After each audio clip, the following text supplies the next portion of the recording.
The blizzard hit Chicago without mercy. Tamika pressed her forehead against the frosted window of her small apartment, watching the snow swallow the city whole. The wind howled like a wounded animal, rattling the old glass panes. She pulled her cardigan tighter, though it did little against the cold seeping through the walls.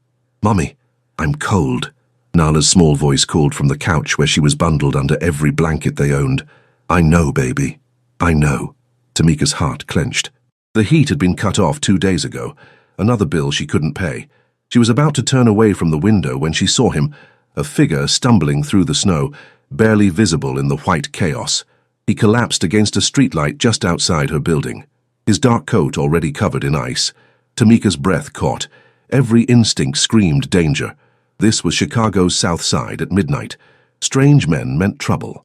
But as she watched him slide down the pole, something in her chest twisted. He was dying out there. Her hand was on the door before she could think twice. The cold slammed into Tamika the moment she stepped outside, stealing her breath. The wind cut through her thin cardigan like knives, but she pushed forward, her boots crunching through knee-deep snow. Hey, can you hear me?" The man didn't respond. Up close, she could see he was Asian, Korean maybe, with perfectly styled black hair now matted with ice. His expensive-looking coat was torn at the shoulder, dark stains she desperately hoped weren't blood spreading across the fabric. His face was pale, lips turning blue. "Sir, you need to get inside." She grabbed his arm, surprised by the solid muscle beneath the coat. "Come on, please, you'll die out here." His eyes fluttered open, dark, intense, even in their unfocused state. For a moment, he stared at her like he was trying to understand a foreign language. Then his weight shifted, and she realized he was trying to stand. "That's it. I've got you." Tamika wrapped his arm around her shoulders, grunting under his weight. He was tall, much taller than her 5'5" frame, and solid. Every step back to her building felt like miles. The warmth of the hallway was a blessing. She half-dragged, half-carried him up the stairs to her second-floor apartment, her muscles screaming in protest.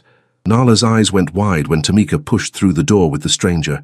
"Nala, baby, go to your room, okay?" "But Mommy—" "Now, sweetheart, please." The little girl scrambled off the couch, her curly pigtails bouncing as she disappeared into the bedroom, though Tamika could see her peeking through the crack in the door. Tamika lowered the man onto the couch, her hands shaking as she peeled off his frozen coat. The shirt underneath was white, or had been. Now it was torn and stained. Her fingers found the source, a deep gash across his ribs. Oh, God! Her nursing assistant training kicked in. She rushed to the bathroom, grabbing her first aid kit and clean towels. When she returned, his eyes were open again, watching her with an intensity that made her pause. "You're hurt," she said, kneeling beside the couch. "I need to clean this wound. It's going to hurt." He didn't respond, just continued staring at her with those dark, unreadable eyes. His jaw was sharp, his features striking even in his current state. There was something commanding about him, something that made her apartment feel suddenly very small. Tamika pressed the towel against his wound, and he didn't even flinch. Most men would have at least hissed in pain, but this one just kept watching her, his gaze tracking every movement of her hands. "What happened to you?" she asked softly, cleaning around the gash. "Who did this?" "You should not have brought me here." His voice was deep, accented, and filled with something that sounded like regret. "You would have frozen to death. Perhaps that would have been safer. For you." Tamika's hands stilled. She looked up at him, really looked at him. The expensive clothes even torn. The calluses on his hands that spoke of violence, not office work. The way he held himself, even injured, like a king forced to sit on a pauper's throne. "Who are you?" Before he could answer, Nala's voice piped up from the bedroom doorway. "Mommy, is the man going to be okay?" The stranger's gaze shifted to the little girl, and something flickered across his face. Surprise, maybe, or concern. His whole body tensed. "You have a child." It wasn't a question. His voice had changed, become somehow even more serious. "My daughter, Nala." Tamika stood, positioning herself between them. "Nala, I told you to stay in your room. I wanted to help." The 5-year-old clutched her favorite stuffed rabbit, her brown eyes wide and curious. "Is he sick?" "He's hurt, baby, but he's going to be fine." Tamika hoped that was true. The wound was deep, but clean. If she could keep it from getting infected, "I should leave." The stranger tried to sit up, and Tamika pushed him back down with surprising force. "In this storm? You wouldn't make it to the corner. Whatever trouble you're in, it'll still be there in the morning. Right now, you need rest." Their eyes locked. His were calculating, measuring her in a way that made her spine straighten. She refused to look away, refused to show the fear fluttering in her chest. Finally, he nodded. "What is your name?" "Tamika. Tamika Johnson. Tamika." He repeated it slowly, like he was memorizing it. "I am Kwon Junho." "Well, Mr. Kwon, you're going to stay on this couch tonight. I'll check your wound in a few hours." She grabbed a blanket from the closet, one of the few they had.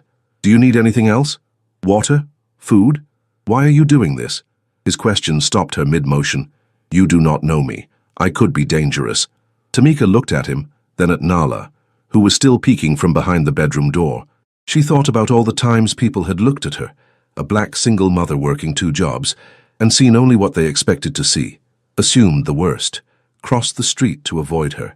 "My mama always said we're judged by how we treat people when they can't do anything for us in return." She draped the blanket over him. "You couldn't even stand on your own out there, so I guess we'll find out in the morning whether my mama was right or foolish." A ghost of a smile touched his lips. "She was brave, as are you. Or stupid. Jury's still out." Tamika moved toward the kitchen. "I'm making you some tea. Then you're resting, and I don't want to hear any arguments." As she filled the kettle, she could feel his eyes on her back. The apartment was too quiet, too small, too intimate with this dangerous stranger bleeding on her couch. But outside, the blizzard raged on, and somewhere in this city, someone was looking for him. She just didn't know yet that by morning, her small act of kindness would change everything. Nala crept closer to the couch, hugging her rabbit. "What's your name?" "Junho," he said quietly. "That's a pretty name. Are you from far away?" "Very far. Korea. That's where they make good food, right? Mommy showed me pictures." Nala smiled, gap-toothed and innocent. "You can stay as long as you need. Mommy helps people. She's the best." Kwon Junho looked at the little girl, then at Tamika moving in the kitchen, then at the humble apartment with its worn furniture and peeling paint. Something shifted in his expression, something almost like pain, but deeper. "Yes," he said softly, "she is." The kettle began to whistle, and the snow continued to fall.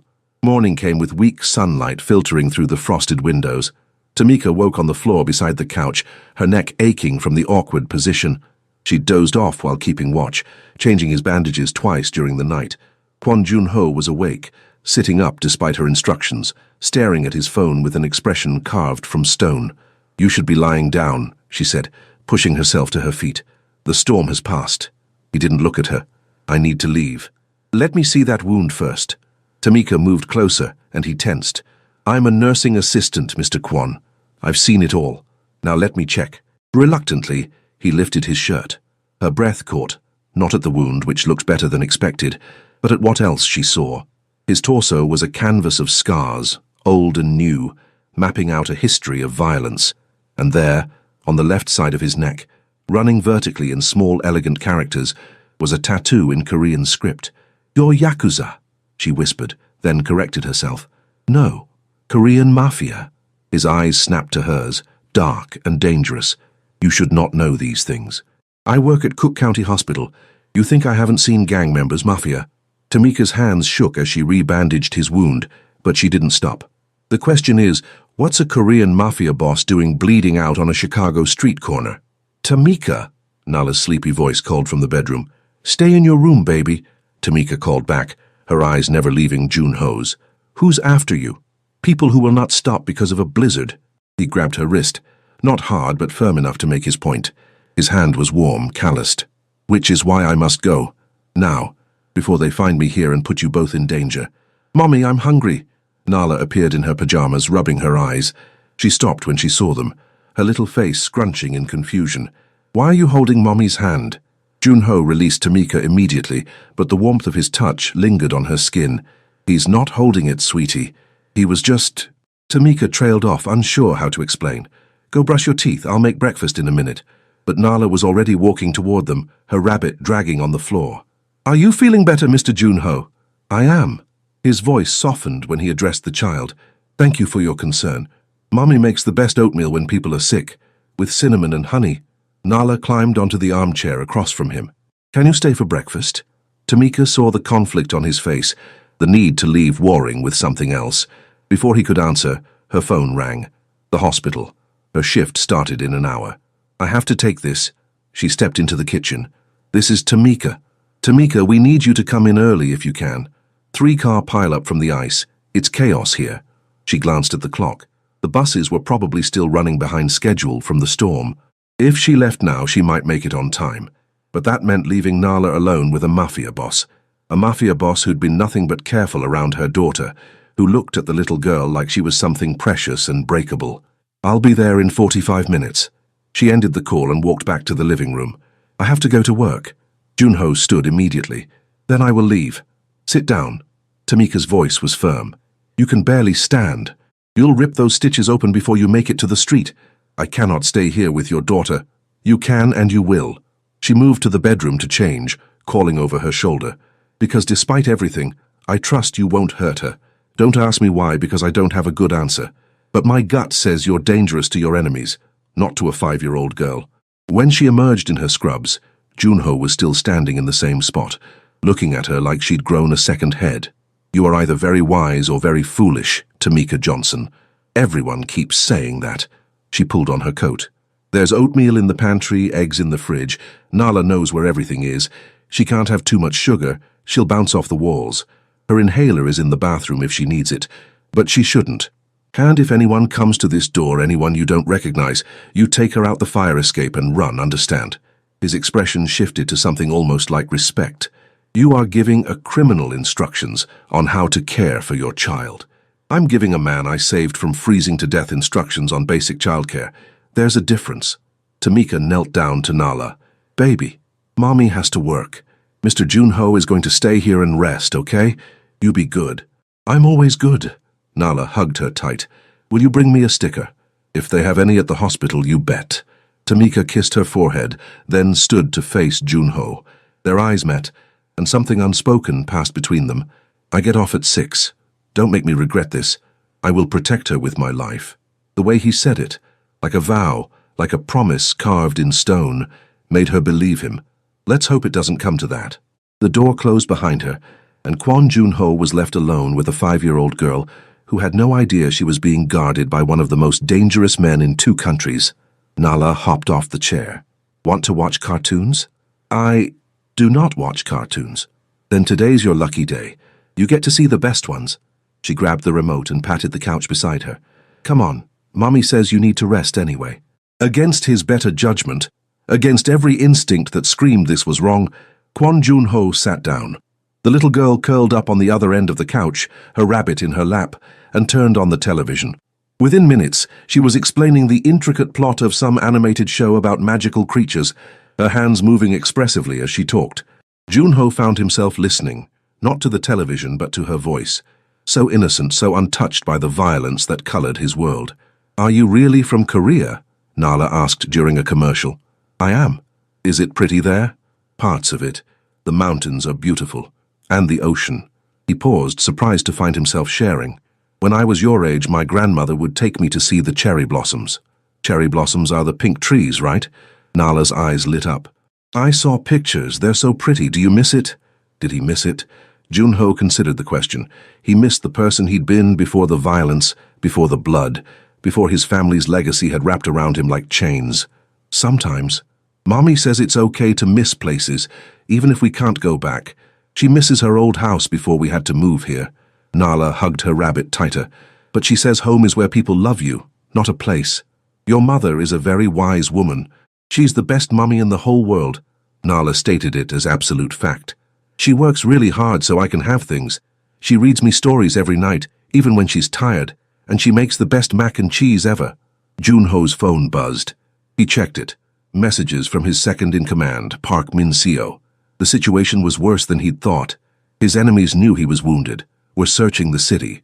They had people at every hospital, every clinic.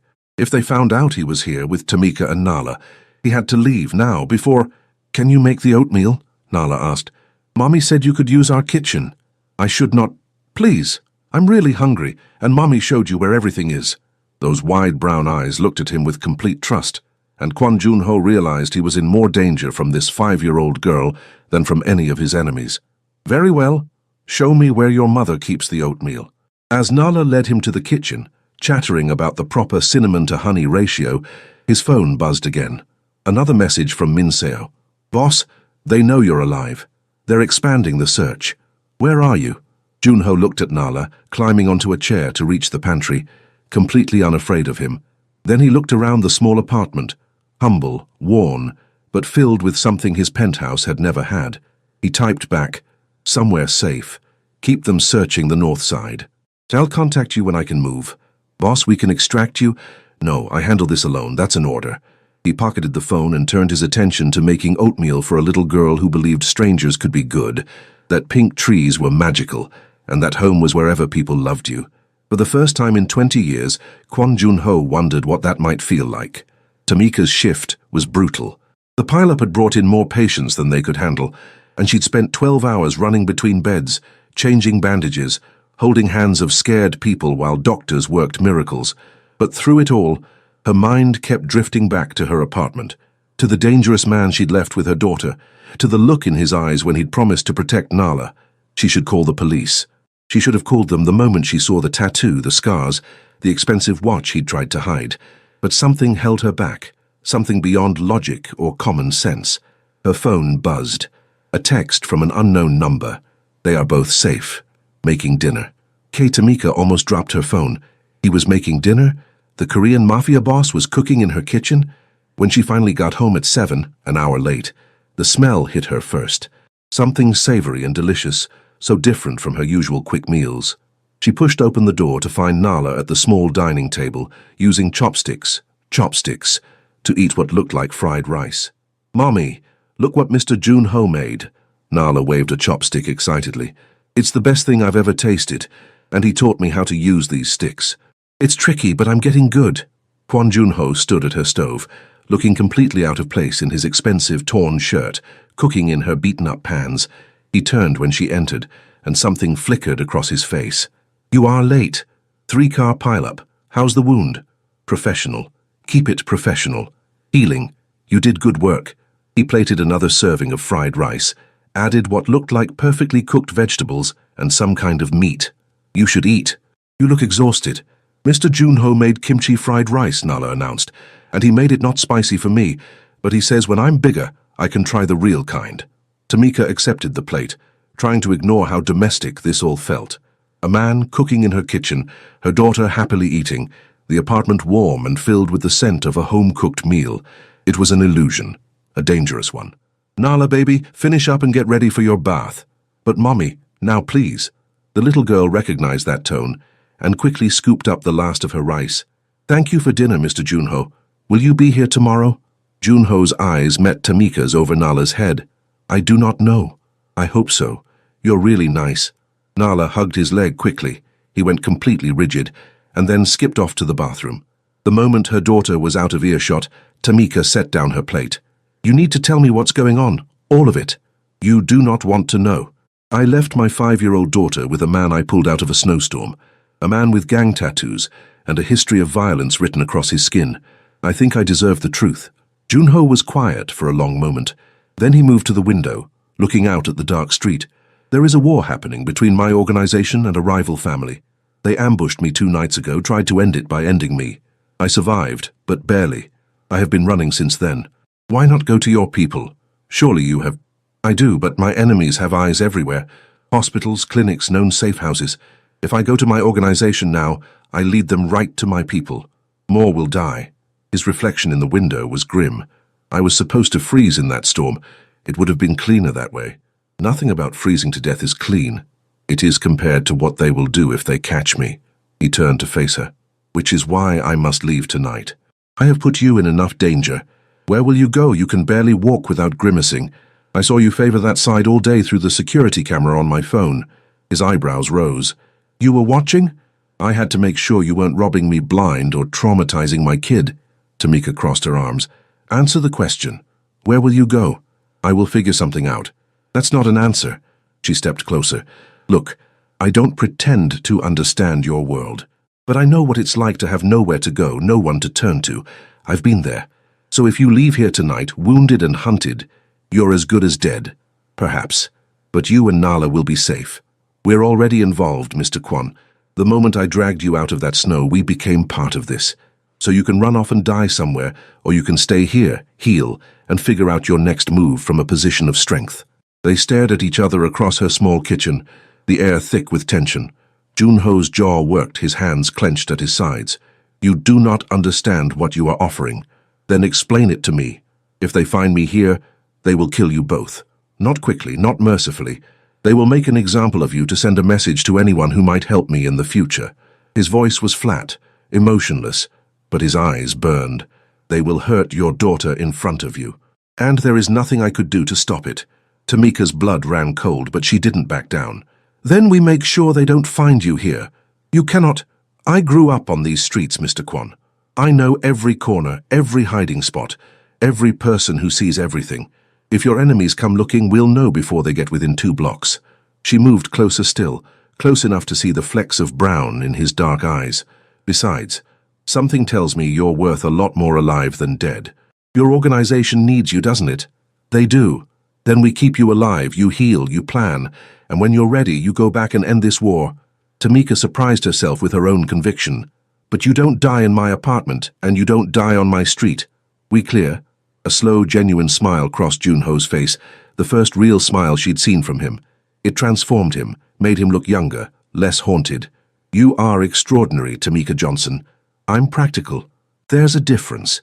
She picked up her plate of now cold fried rice. Now, are you going to tell me how you made this taste so good with my basic ingredients?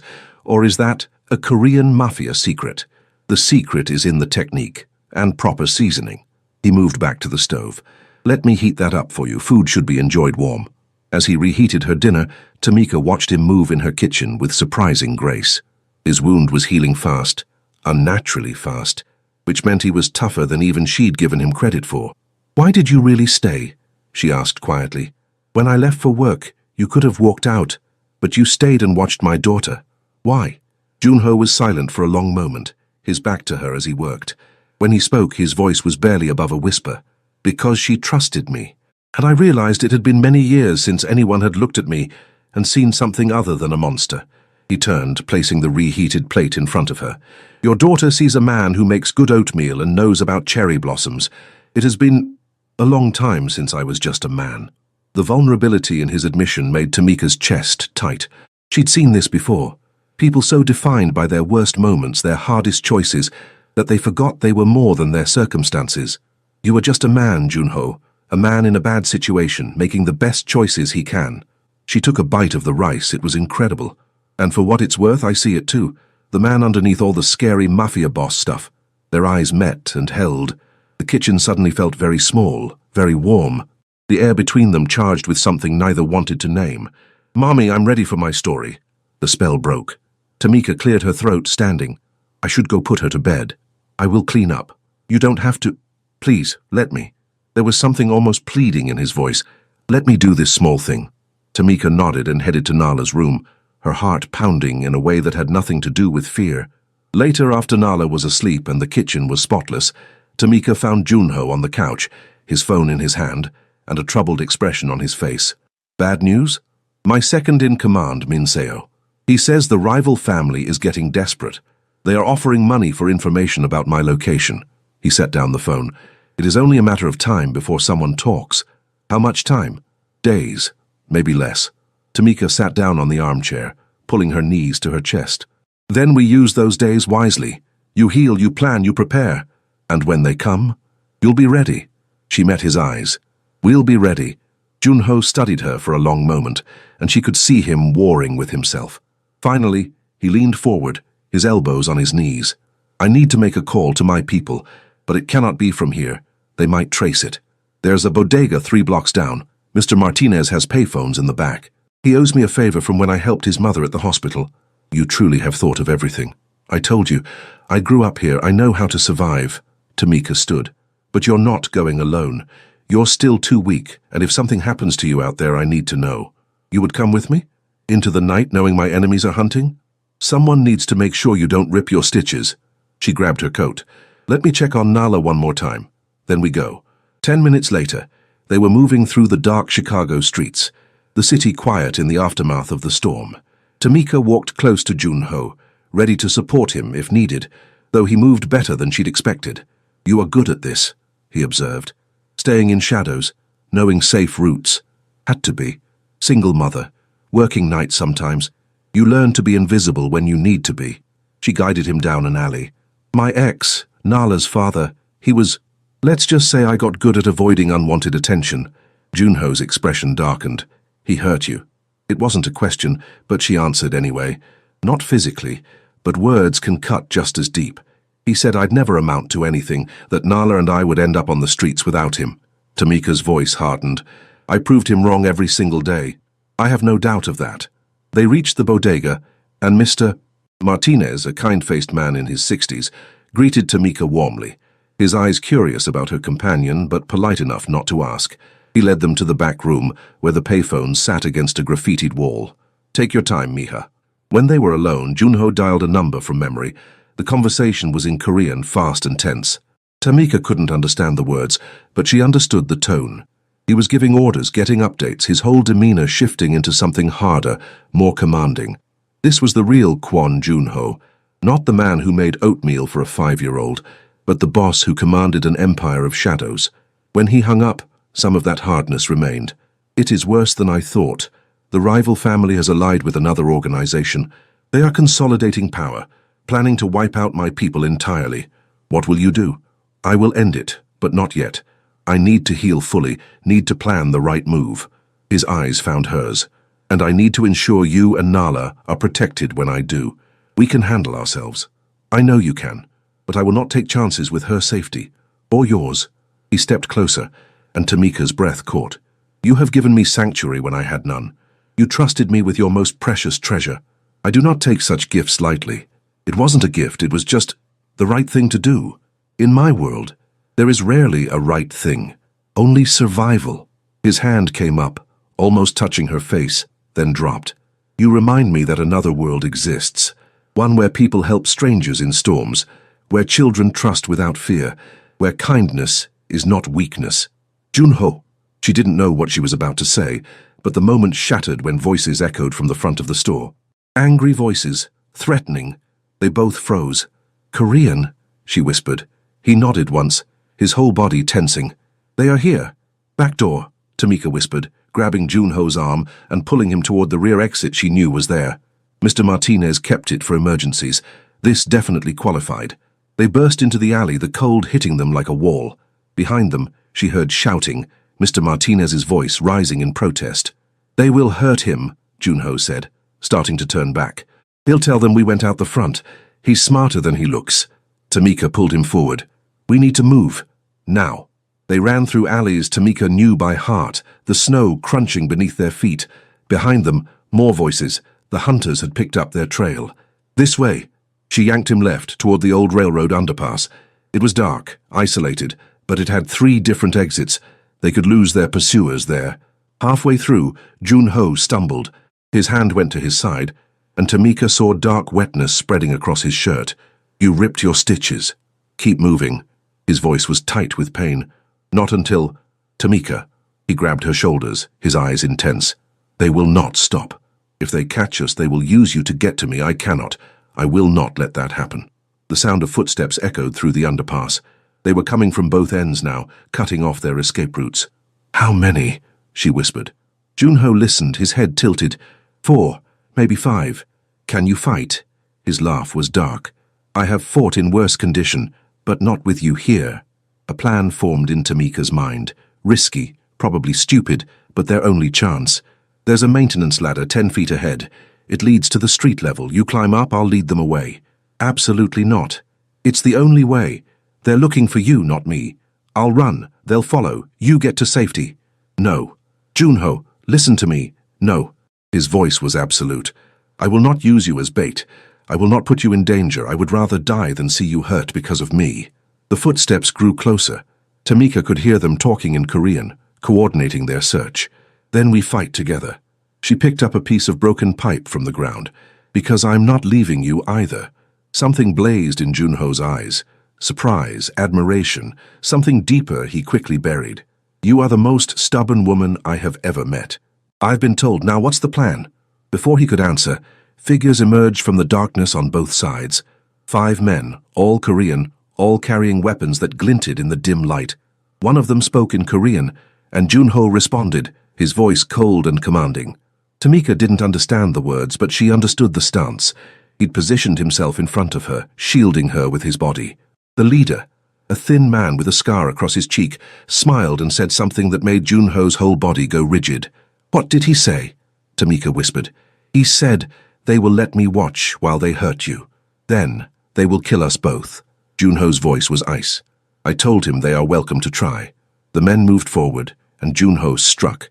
Even wounded, even outnumbered, he moved like violence personified. The first man went down with a crushed windpipe. The second took an elbow to the temple and dropped, but there were too many and Junho was bleeding, slowing. One of them got past him, lunging for Tamika. She swung the pipe with all her strength, connecting with his knee. He screamed and went down, but another was already there, grabbing her arm. "Let her go!" Junho's roar echoed through the underpass. He moved with desperate speed, breaking the man's grip on Tamika and throwing him into the wall with bone-crushing force. But the distraction cost him.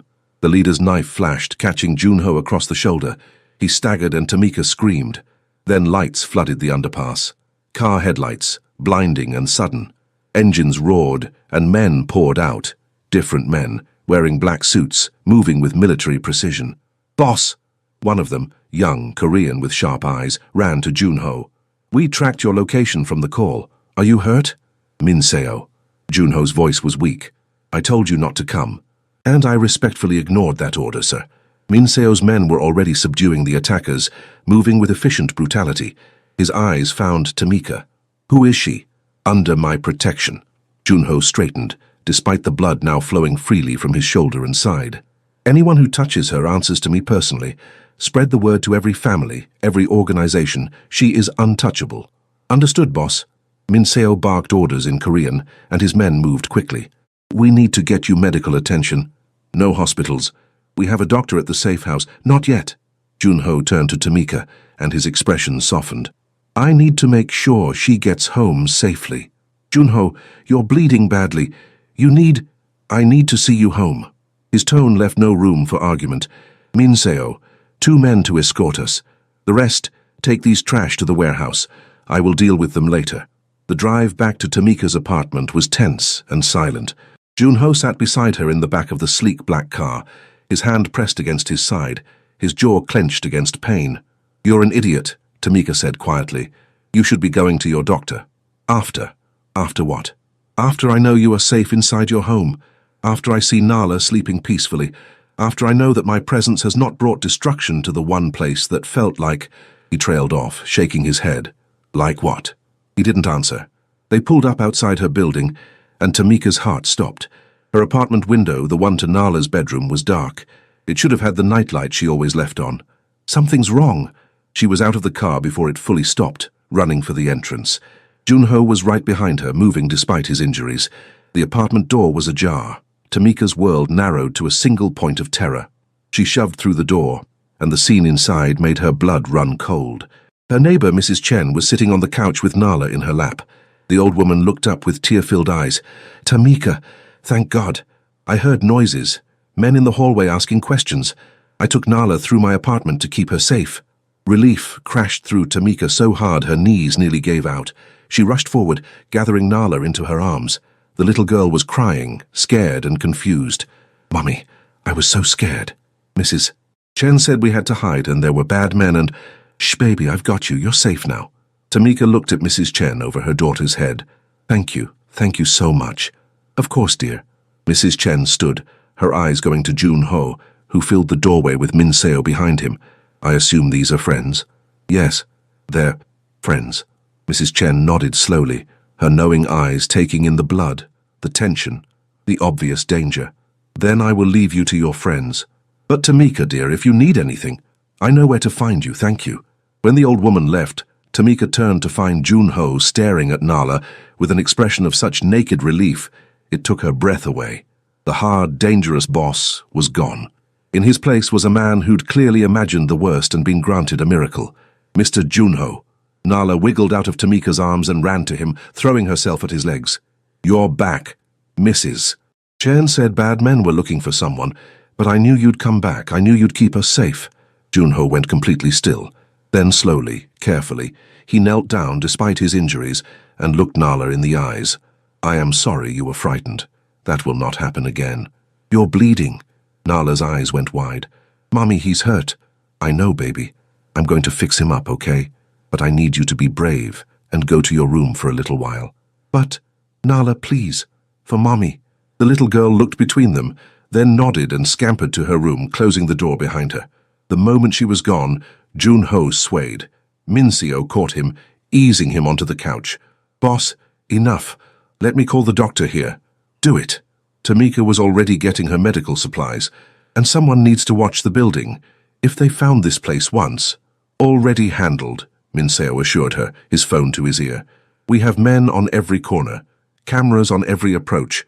No one gets within 2 blocks without us knowing."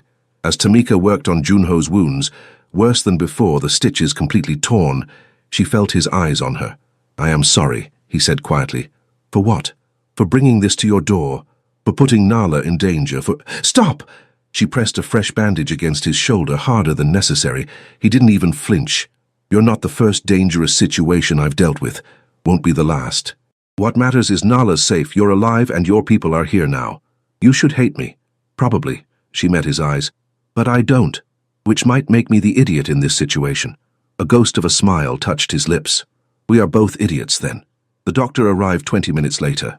A severe-looking woman who worked quickly and efficiently, restitching Junho's wounds while lecturing him in rapid Korean.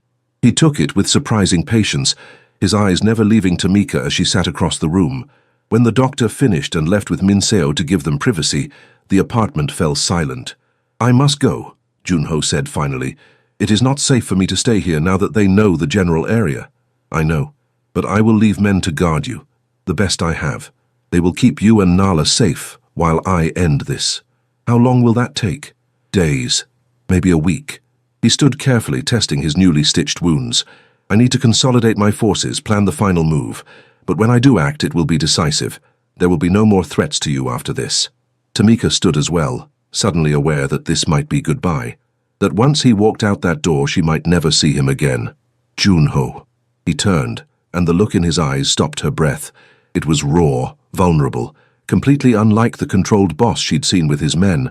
"When this is over," he said slowly, "I would like to return, not as a fugitive seeking shelter, but as a man hoping to continue what has begun between us." And what has begun between us. He stepped closer, close enough that she could feel his warmth, smell the antiseptic from his fresh bandages, mixed with something uniquely him. Something I never thought to have.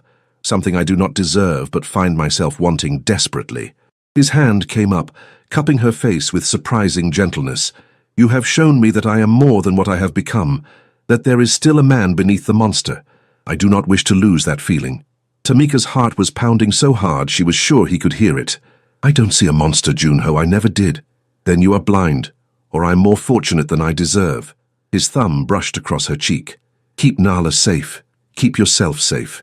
And when I return, I will bring you something better than fear and blood at your door." "What will you bring?" "Hope, for a future where a woman like you might accept a man like me." Before she could respond, before she could process the emotion in his voice, he leaned down and pressed his lips to her forehead, a gesture so tender it brought tears to her eyes. Then he was gone, the door closing softly behind him, leaving her alone in an apartment that suddenly felt far too empty. 6 days passed in agonizing slowness. True to his word, Junho's men guarded the building, discreet but ever present. Minseo himself came by twice daily to check on them, bringing groceries and gifts for Nala that were far too expensive. The little girl asked about Junho constantly. When was he coming back? Was he okay? Did he remember his promise to teach her more about Korea? Tamika had no answers. The news showed nothing about gang wars or mafia conflicts, but she could feel the tension in the air, see it in the serious expressions of the guards, hear it in the worried phone calls Minseo took in rapid Korean. Something big was happening. On the 7th day, Tamika was at work when her phone rang. Unknown number. "Hello? Tamika." Junho's voice, rough and tired. "It is over." Her knees went weak with relief. She ducked into an empty hallway. "You're okay? You're not hurt?" "I am intact. The rival families have been neutralized. There will be no more threats to you or Nala. When are you coming back?" Silence stretched between them, and Tamika's heart sank. Junho, I am flying to Korea tonight. There are things I must handle there, arrangements to make. The war here is finished, but there are consequences, alliances to rebuild. He paused. I do not know when I will return. Oh, it was all she could manage. But I will return, Tamika. I swear this to you. When my affairs are settled, when I can offer you more than a life of looking over your shoulder, I will come back. His voice dropped, intimate. Because you have become more essential to me than breath. You and Nala both. Tears burned Tamika's eyes. We'll be here, whenever you're ready. 2 months. Give me 2 months to set everything right, to build something worthy of you. Can you wait that long? I've waited my whole life for someone to look at me the way you do. 2 months is nothing. She heard his breath catch. You are extraordinary, Tamika Johnson. Do not let anyone tell you otherwise. Come back to us, Kwon Junho. Nothing could keep me away. The line went dead, and Tamika stood in the hospital hallway, crying and smiling at the same time. That night she told Nala that Junho had to go away for work, but promised to come back. The little girl was sad but accepting, making Tamika promise to text him that she was practicing her chopstick skills. The weeks crawled by. Tamika threw herself into work, into being the best mother she could be, into building the life she'd always wanted. The guards gradually disappeared, but Minseo still checked in weekly, always with a message. Boss says to tell you he's counting the days. She was too. On day 58, Tamika came home from her shift to find Minseo waiting outside her building, a genuine smile on his usually serious face. He's coming back tomorrow. Tamika's heart leaped. Tomorrow? Tomorrow. And Miss Tamika, he has something important to ask you. I suggest you prepare yourself. That night she barely slept. The next day she left work early, picked up Nala from school, and came home to find her apartment transformed. There were flowers everywhere. Roses, orchids, and cherry blossoms. Real cherry blossoms somehow procured in Chicago winter. Candles lined the windowsills, and in the center of it, all stood Kwon Junho. He looked different, healthier, stronger, the shadows gone from his eyes. He wore an impeccable suit, his hair perfectly styled, every inch the powerful boss. But when Nala screamed his name and ran to him, he dropped to his knees with a laugh, catching her in a bear hug. Mr. Junho, you came back, you really came back. I promised, did I not? He held her tight. And I brought you something. He pulled out a wrapped box, and Nala tore into it with 5-year-old enthusiasm. Inside was a beautiful doll in traditional Korean hanbok, along with a children's book about cherry blossoms. It's so pretty. Thank you, thank you. Nala hugged him again, then noticed Tamika standing in the doorway. Mommy, look. Mr. Junho remembered. I see, baby. Tamika's voice was thick with emotion. Junho stood, his eyes locking with hers across the room. The air between them crackled with all the things unsaid, all the feelings built over 2 months of separation. Nala, sweetheart, why don't you take your new doll to your room and play for a bit? Tamika suggested gently. But I want to show Mr. Junho my chopstick skills. Later, I promise. Right now, Mommy needs to talk to him. Nala pouted but obeyed, skipping to her room with her treasures. The moment her door closed, Junho moved. He crossed the space between them in 3 strides and pulled Tamika into his arms, holding her like she was precious, like she was everything. I missed you, he breathed into her hair. Every day, every moment. I missed you too. She buried her face in his chest, breathing him in. Tell me you're really here, that you're really staying. I am here, and I have come to offer you something. He pulled back just enough to look at her. In Korea, I have built something new. Legitimate businesses, partnerships that will take my organization into the light. No more wars, no more blood at the door. A clean future. Junho, that's amazing. But it means nothing without you. He took her hands, his grip firm and warm. Tamika, I know I am not what you deserve. I know my past is dark and my world is dangerous. But you have shown me what it means to be truly alive, truly human. You and Nala have given me something I never thought to have, a reason to be better than what I was. Tamika's heart was pounding so hard she could barely breathe. I am asking you to take a chance on me, to let me prove that I can be the man you see when you look at me, to build a life together, you, me, and Nala. He reached into his pocket and pulled out a small box. I am asking you to marry me. He opened the box to reveal a ring, simple, elegant, with a diamond that caught the candlelight and threw rainbows across the walls. Tamika stared at it, tears streaming down her face. You're serious. I have never been more serious about anything in my life. His voice was steady, certain. I love you, Tamika Johnson. I love your strength, your courage, your incredible heart. I love how you saved a stranger in a storm without hesitation. I love how you trusted me with your daughter. I love how you see the best in people, even when they cannot see it themselves. I love you too, she whispered. God help me. I fell in love with you somewhere between the fried rice and the fight in the underpass. His smile was brilliant, transforming his entire face. Is that a yes? That's a yes. She laughed through her tears. Yes, I'll marry you. Yes, I'll take a chance on us. Yes, to everything. Junho slipped the ring onto her finger, then cupped her face and kissed her. It was gentle at first, tender, but quickly deepened into something passionate, desperate, full of 2 months of longing and a future's worth of promise. When they finally broke apart, both breathing hard, Nala's voice called from her room. Are you two done talking yet? Can I show my chopstick skills now? They both laughed, foreheads pressed together. She is going to be so excited, Tamika said. She already knows. I asked her permission first. Junho grinned. She said yes, but only if I promised to make kimchi fried rice every week. Smart girl. She takes after her mother. They called Nala out, and the little girl's shriek of joy when they told her the news could probably be heard 3 blocks away. She threw herself at both of them, and they caught her together, the 3 of them wrapped in a hug that felt like coming home. Does this mean Mr. Junho is going to be my daddy? Nala asked, her eyes huge.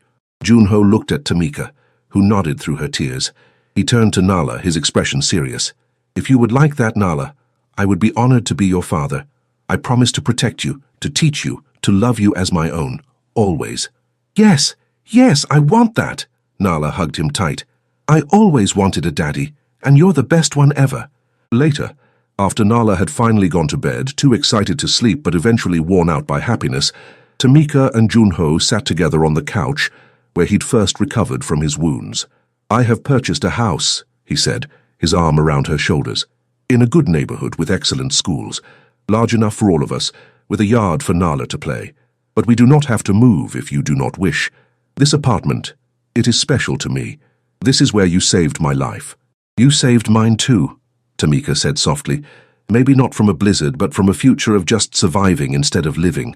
You showed me I deserve more than scraps, that my daughter deserves a father who will cherish her. She will have everything. You both will. I have spent my life taking what I wanted through force and fear, but you, Tamika, you have given me something freely that I could never have taken. You have given me love, and I will spend the rest of my life trying to be worthy of it. You already are. She kissed him softly. From the moment you stayed to watch my daughter when you could have run, from the moment you put yourself between me and danger, from the moment you looked at a 5-year-old girl and saw someone worth protecting, not a weakness to exploit. She is not the only one worth protecting. His arms tightened around her. You are my heart now, Tamika. You and Nala both. And I protect what is mine. Is that your way of saying I love you? I love you. He said it clearly, firmly, with no hesitation. And I will say it every day for the rest of our lives, if you will let me. I'll let you, she whispered against his lips. I'll let you love us and we'll love you back. We'll build something beautiful from all this chaos. We already have. They sat together in the quiet apartment, the candles burning low, the cherry blossoms filling the air with delicate scent. Outside, Chicago slept under a blanket of new snow. But inside, in this small space, where a desperate woman had saved a dying man, something far warmer than any fire burned bright. Love, hope, family, the life neither of them had dared to dream of, now theirs to build together.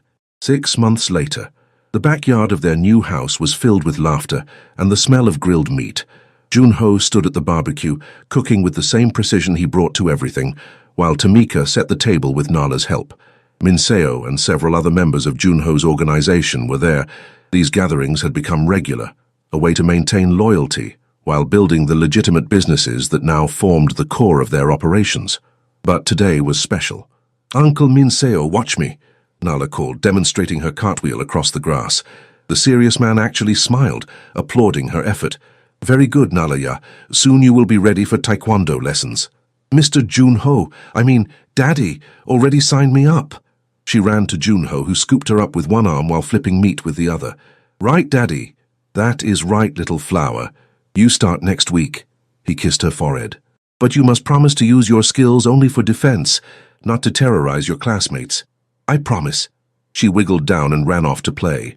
Tamika joined Junho at the grill, wrapping her arms around him from behind. He covered her hands with one of his, the wedding band on his finger catching the sunlight. "Happy?" she asked. "More than I ever thought possible."